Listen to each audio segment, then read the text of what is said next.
సందమామ ఊరిలో ఎన్నెలమ్మ వాడలో అచ్చ తెలుగు పుచ్చ పూల పున్నమేనులే రెల్లు కప్పు నీసిన ఇంద్రధనుసు గూటిలో రీ పగలు ఒక్కటేలే రెప్ప పడదులే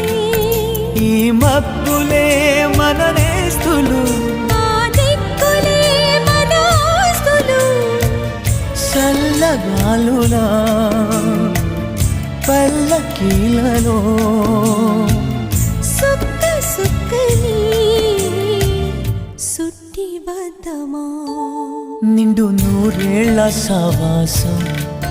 స్వర్గమవ్వాలి వనవాసం ఈ రీతులు గీతలు సెరిపేయాలని